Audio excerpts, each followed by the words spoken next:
Hey there, welcome to episode 14 of the Boob Report podcast, powered by Helix Interactive. Today, I'm hanging out with Gina Simpson, the owner of the Colorado School of Healing Arts here in Lakewood, Colorado. We're going to get very hands on today. Let's get started. All right, we are super excited today because we are going to be talking to Gina about all things lymphatic. And for those of you who have not been through the breast cancer journey, this will be informational for you as well at how important your lymphatic drainage system is for you. So, welcome, Gina. Thanks for being here. Hi, Michelle. Thank you for having me. I'm really pleased to be a part of your program. I feel like the information we're going to cover today is going to help your listeners to be proactive in any way that they can before a diagnosis and during and after those kinds of situations where there might be surgical implications. Right. Thank you. I appreciate it. Well, why don't we start off with you telling us a little bit about yourself and how you got into massage therapy and just the wonderful things that you do. Sure. Thank you. My name is Gina Simpson, and I'm the owner of the Colorado School of Healing Arts in Lakewood, Colorado.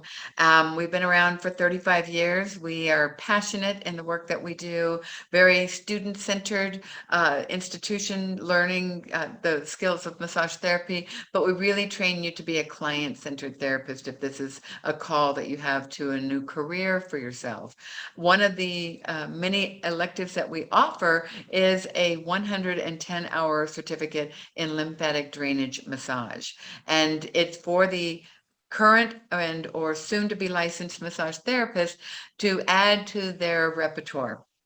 And it's a very powerful piece of work with the lighter side of the body. You know, if you don't know much about the lymph system itself, it's just under the surface of the skin, and it doesn't require a lot of pressure to get it to respond. It's more of just a sitting on the top of the skin, asking the lymph, if you will, to even come up into that place. And they're like little grapes, and we're just moving them so that they milk, so that they become more open and they start to let go of that lymph fluid. Mhm. Lymphatics are the gateway to the immune system. It's the first line of defense that our body has when we start to think about our health and what the lymphatics do to hold that space for us. I know that sometimes when someone's been not doing that kind of work and they get introduced to this, we have to be careful not to overwhelm the system, because I've seen where a client might have what we call a healing crisis. They get ill because all that sludge that's been backed up, we let go all at once, and it didn't really serve their body. So when you work with a therapist who has this training, just be mindful, if you know you've got a slow running lymph system to begin with, that you don't want to overwhelm it by trying to do the entire body. And so that's another conversation that I think is really important for your therapist. Yeah. I totally agree with you. You and I spoke about this before we actually, started scheduling the recording. That my surgeon, before I had my bilateral mastectomy, had me go see a physical therapy that she specialized in oncology therapy. So working on the lymphatic system around where the cancer was, where they removed lymph nodes and things like that. And I am absolutely shocked. I tell this story over and over again. How many women, their doctors either don't understand that and don't offer that to them, or it's something that we need to work into the conversation and make women more aware of. Because me personally, going and seeing her after my bilateral mastectomy, it absolutely helped with the pain and the swelling that was there, after having lymph nodes removed after the bilateral mastectomy. Yeah. And the other thing that lymphatic drainage does for post-surgical situations is it accelerates the healing.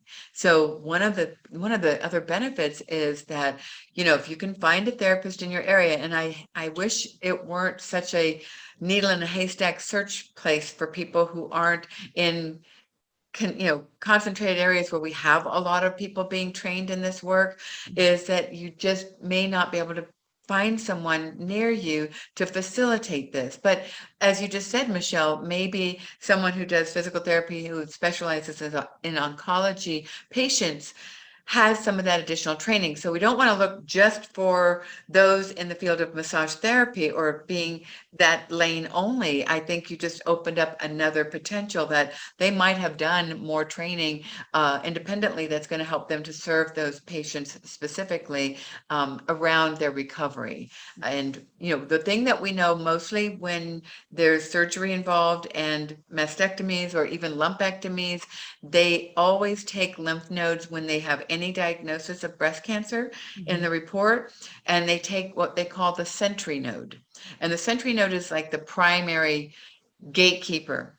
Well, what that does is it just creates a little bit of a gap in that area, and typically they always find them, they pull the sentry nodes from the armpit, the axillary nodes, and that's the other piece to remember. It's not that you can't tell your doctor not to take the sentry node, but because they do, there becomes a little bit of a chink in the armor of your lymph system. Now, everything else can certainly be strengthened and fortified through regular lymph therapy, lymphatic drainage massage. And that's the key to their health coming and going, you know. But even for those who might have dense breast tissue where they have anxiety about touching that tissue with any level of confidence and wondering, what's this bump, what's that lump, what is all this going on in there? If you have a therapist that you can work with that can actually go in and drain the breast tissue, it can change the tissue's relationship to your own body significantly. That you're going to think, wait, what did you do with my breast? Because this isn't the same tissue that I just had prior to that session. It's that quick of a response in the body. And when you can get in front of it and start to really gain control of, you know, regular, even if it's quarterly, getting a lymphatic drainage massage and focusing on the dense tissue. Like I used to have fibrocystic breast tissue, and I went for my mammogram last week, and she said, your tissue is still dense, but I don't see any of the buildup that we used to see when we would take pictures of your breast. And so, you know, even though it's dense, we can't change that relationship. We can change some of the proponents of or the potential for, you know, the fibrocystic tissue to look like a tumor. Right. That's the scary thing is you get freaked out when you start to do your, you know, self exams. You're like, now what am I looking at? Now what have I got going on? And that's not the point. And that's why if you have a therapist you can work with, it creates a little breath. I really believe that. And I love that you touched on the point that, and this all circles back to communication. And something that's my goal is to, you know, provide more communication for women. Is there are, you know, therapists out there, some that come through your school, obviously, that can be certified in lymphatic drainage massage. And so asking that question when you're reaching out to someone, you know, maybe if you're out a little further in Southern Colorado and not a big, you know, Denver metro area or something like that, just asking them if they're certified or if they know someone who is. That's the important thing, is to find out, because there could be someone there that did it. I'm hoping there's more people that are getting into that. I know my massage therapist that I go to now, she actually took the time to get certified in lymphatic drainage massage because she saw a need for it. It's a huge demand. I would say if anyone that is part of your audience is a licensed massage therapist, it would serve your practice hugely. I don't know that I use that word very much. To add this modality to your menu of services, because I know it's not just about the breast health, it's about the whole body. Right. I will speak from a place when I had my wisdom teeth taken out. I was in the midst of this class, and what was interesting was I started doing lymph drainage on my face immediately. I never got the swelling. I never got the chipmunk cheeks. And someone didn't believe that I actually had it done 2 days before because my face was normal. I kept the swelling at bay. I was able to move and accelerate that healing so much that even my doctor said, I'm sorry, when did we do this? Because he was certain that I'd been longer since I'd had surgery. And I said, no, it was just 2 weeks ago. He says, you look like you're 4 weeks out from surgery Mm, just from what you did. So what we know is think about it from the place of pre-treatment or breast health in general. I think that's the way we want to approach our body anyway, right. is I want to have really healthy breast tissue. And in order for that to happen, I'm going to add some additional services to my self-care protocol. Hmm. And with that, that's going to help you to really be in front of it. That if something came up, your therapist would be able to touch it and say, this doesn't feel the same. We know that when an area is tender, that's a good sign. Hmm. That says it's probably just a lymph node that's been backed up. It's blocked. It needs to be cleared. Anytime there's pain, I think that's a sign that it's just a moment. It's not the kiss of cancer. Right. When it doesn't hurt, when you don't feel it and you don't see it, that's when we know that that's that quiet place that comes in and we don't catch it early. Hmm. But this is another way for you to be fully informed, knowing how to do a search or reach out to, for example, my school, the Colorado School of Healing Arts, and see if there are lymphatic drainage therapists in your area. That might be a resource that we could pull from. We do keep all the statistics and the data for our graduates that have completed these additional trainings. And Hmm. some of them come from out of state. So, but I would say to your therapist, go get trained. And if you have to go to the Colorado School of Healing Arts, you can do that too. We don't mind at all. Right, right. Well, I think it's so beneficial. And, with all the promotion of self-care and, the time that we took off, we're recording this in 2021 now, but with COVID and, everything that people went through, I think it sort of was a shift in the self-care attitude that people have. And I think more people are starting to do that and realizing how important that is in regards to sometimes preventative, catching things early or being able to just readjust your body so that you're not susceptible to things. Right. And because we do know that stress is an exacerbator, if the cancer cell is swimming around loose and ready to land somewhere, we don't know how that relationship works in any of our bodies, but to keep your stress levels down, eat right, get rest, do the maintenance programs as you start to see the value of them, including this particular modality. I think you have so much more on your side that if anything, it is an early detection. It could be a stage 0, stage 1 kind of moment, and then you're not devastated. Right. And I don't mean to say that you're not devastated anyway with that diagnosis, but it's much more uh, proactive in that situation and feeling like, oh, we got it early. Okay, we're going to take care. Now I know what I need to do, and I'm going to be a little bit more conscious in my pursuits and finding my healthcare team. Hmm. And I think, to touch on this as well, um, losing that particular lymph node, the gatekeeper, I love that you called it that. This is something that I am going to deal with for the rest of my life. It's not something that's just going to go away just because I'm cancer free. I don't have that gatekeeper anymore. So interestingly enough, I went to Hawaii with my best friend to celebrate her birthday. And everyone knows, depending on where you are in the country, flying to Hawaii it's not a short flight. And then you turn around and come back. And I mean, I was home less than 12 hours and my husband's like, you are so puffy over here on this side. So I immediately got in with my, therapist, massage therapist, and was like, uh-oh, I think we got a little backup situation going on here. Yes. And there's another piece to this as well, that some bodies we can't anticipate, we don't know, but if they take a lot of lymph nodes out of your armpit and Mhm. you might be a little bit more advanced in that situation, there is also another potential that is called lymphedema.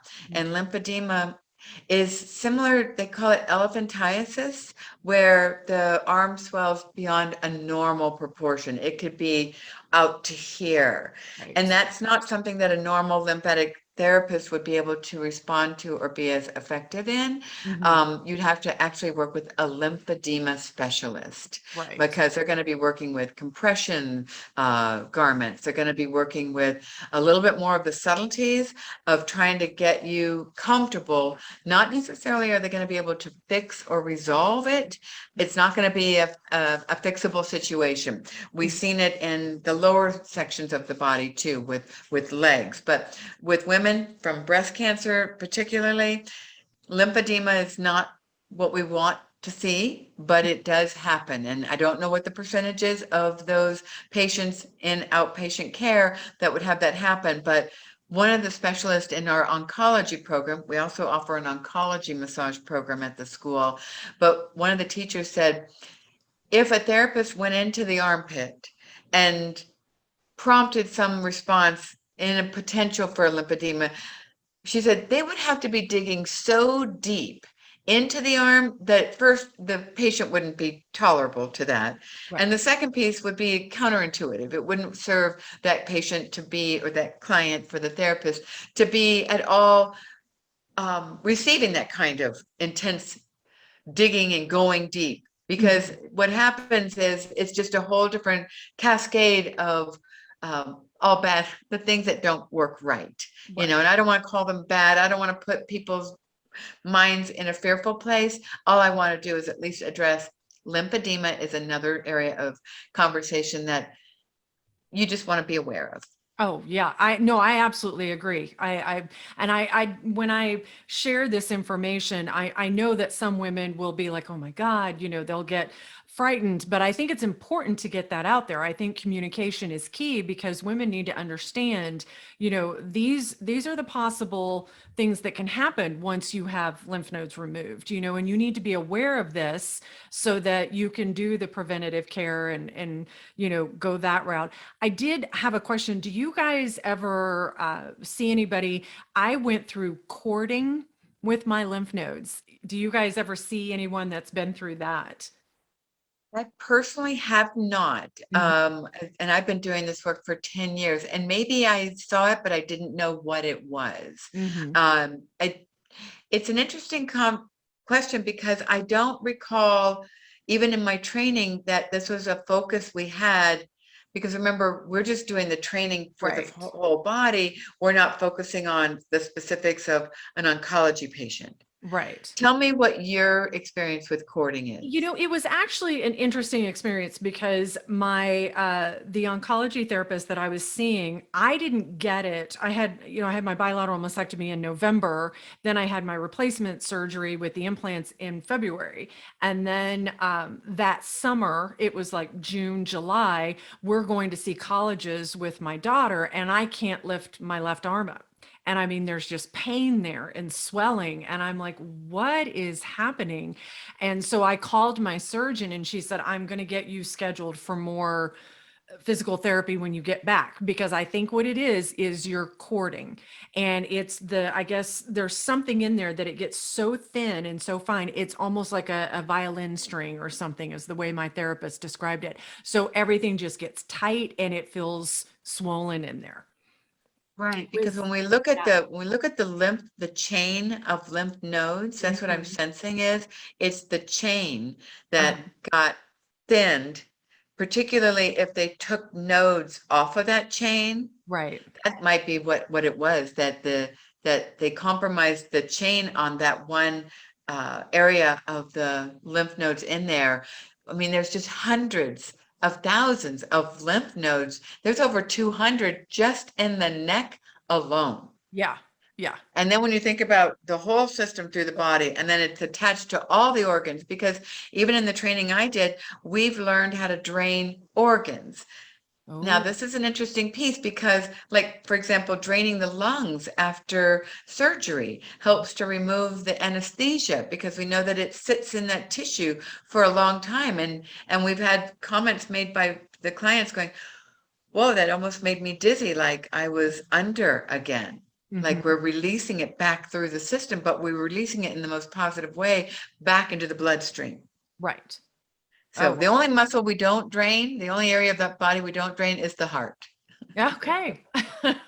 So we never do that. But if again, it's an advanced level of the training, Uh-huh. it's a powerful piece. It's not just about the lymphatic system as a whole. We can go to the deeper places, to the really the deeper parts of the body that are um, the primaries, Right. that hold all that energy. Hmm. And it's powerful, but drinking a lot of water after a treatment, it coming into it, having been hydrated, and and then recognizing your physical health is indicated by the health of your lymphatics. Right. And, and that just circles back around to knowing your body, knowing, that when you're feeling a little off, actually paying attention to that. So that was the problem for me when I experienced the cording, is that I just never really accepted the fact that I had had breast cancer. I had everything done, got it finished, didn't have to do chemo or radiation. I was like, okay, I'm good. I don't have to deal with anything else. I'm fine. And I personally, totally on me, cut back on my physical therapy after that, because I was like, I shouldn't be such a baby. I'm fine. I didn't have to do chemo or radiation, and it came back and bit me in the backside and ended up spurring me into going into uh, to see a therapist, a counselor, because I realized I was suffering from depression as well, which I'm totally open about also. And that, mind body experience, it just all starts tying in together. And Michelle, you bring up a really good point about women in general, not to be so specific, but we tend to do this. I got it. I don't need any help. I Mhm. don't, if I ask for help, then I'm not the strong woman I project myself to be, or that I want to be. It's like that noisemaker has just no time in our lives today. And Mhm. whether it's reaching out to a community of other women like yourself, where you have connections that can be made, you're not walking that path by yourself. It's priceless to just let go of the ego, to let go of this mind thing that says, I'm good. Like, and you just nailed it when you talked Mhm. about your own experience.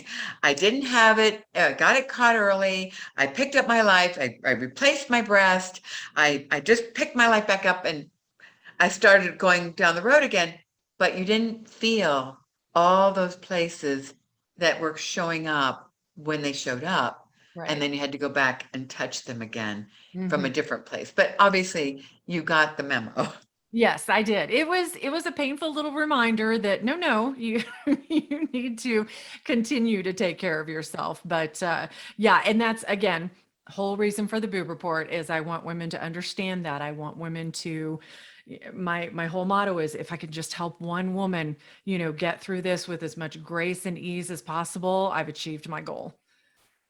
And you use the words I use all the time, Hmm. grace and ease. That is an everyday place of choice. Hmm. If we think of life as hard, it's going to give us all of that and more. But Right. if we ask for the grace and ease through the divine connections and reaching beyond ourselves for more of that sense of, man, I'm held. I'm being held in a whole different way. Hmm. I have my family history. My mother died of breast cancer. My sister died of breast cancer. It's not something that hasn't touched me. And I know for most of us, as you know too, everyone knows someone who's had Hmm. breast cancer, and even men. We can't forget the men, Oh because no. they are as well. In the reports that we know of, that their tissue has the same potential for going bad, and having cancer cells grow. Right. Yeah. Well, we have touched on a lot of stuff. And as we discussed before we came on board, you will be a recurring guest, because there is just a ton of stuff that we can cover, topics that I think are so helpful for women and men. And, just to really make sure that you're taking care of yourself, doing preventative things, doing things while you're going through treatment. And then from survivorship on, how important it is to really maintain that level of self care. I agree So 100%. yes, absolutely. So we are going to wrap this up today, but we will have you back on, Gina, because you and I, we've created an awesome relationship, and I'm super excited about this. So And I'm happy to be here, and whatever information I need to do my research on before I come back, please, we'll have a chance to make sure I come in fully prepared for the next topic of conversation. And thank you for having me. oh, I It's been a pleasure. appreciate it. I appreciate it so much. You have a great rest of the day, and thank you guys for joining us. Oh man, Gina is such a rock star, and I am so ready for a massage after this. We have links and information where you can learn more about Gina and the Colorado School of Healing Arts on our website at www.theboobreport.com/podcast, episode 14. You'll find everything you need right there in the show notes. And a very big thank you to all of you for spending time with us today. Be sure to like and follow us, and definitely share the podcast with your friends. You can become an active listener and support this podcast by clicking on the podcast link on our website at theboobreport.com. Take care.